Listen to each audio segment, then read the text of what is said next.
Hi everyone, hope everyone's having a good week so far. So for this week's discussion, we are talking about Eber's TED Talk, and yeah, I thought it was amazing. I thought it was great.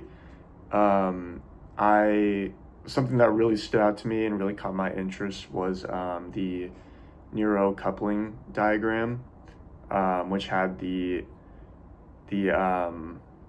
sender and the receivers, or sorry, the storyteller and the listener's brains, their brain activity, and showing that they uh, have like this mirroring effect of their brain activity, showing that we actually connect with our minds through storytelling, and that we are able to see through the eyes of the other. Um, I just found that very fascinating, and makes me look at storytelling very differently.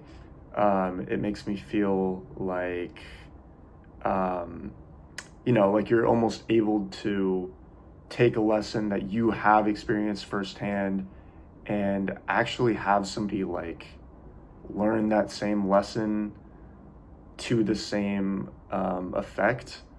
Um, I just thought that diagram was super fascinating. I had no idea that or that our brains quite literally um, interact like that.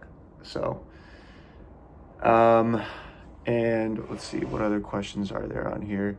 How might Eber's concepts and storytelling apply to your efforts? So some of the ways that, or some of the concepts that she described, or that Eber described, that I definitely will start using in my own writing is, well, one of them is that good storytelling builds anticipation, and it makes you wonder, where is the storyteller going with this? I definitely experienced that in the stories that she shared with us. I found myself on the edge of my seat, like pretty much how she described, just where I'm like, I don't know where this is going. What's the lesson in this? But it wasn't in a way where it was like, I don't know where this is going, I'm going to lose interest. It's that kind of, it builds that tension of um, like I want to know what's happening next.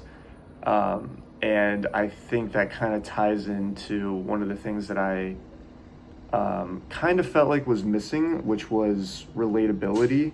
I feel like relatability in stories is very important, especially um, in order to have it resonate with the listener. So that's just something that she didn't really talk about, and I think is very important because um, I think it's important for a storyteller, and this is something that I definitely need to get better at, but making or finding a story that is relatable, or at the very least can be simulated in someone's brain, like it has a possibility of happening to them, or something in their daily lives that they may may have missed.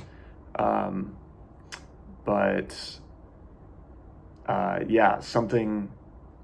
Oh shoot, I lost what I was saying. Um, yeah, something. Okay. Anyway, make it relatable so that or sorry, yeah, make it super relatable, and then have the lesson be simplified to where it's easy to apply it to that person's life. Like sometimes if the lesson is a little bit too complicated, it's not as straightforward, it is hard to resonate with. And I feel like she kind of said that without saying it. I mean, she definitely proved it, like where that story in the elevator where that lady drops her phone down the elevator shaft. Like, I'm pretty sure that most people have walked over that crack in the elevator and have had that fear of dropping their phone or their wallet down the elevator shaft, and also tying that to how there's people in our lives that we see every single day, um, but don't interact with. I thought it was really cool that she took two stories and actually blended them together. Because then she was also talking about that person who was taking their exam and failed because they didn't know that person's name.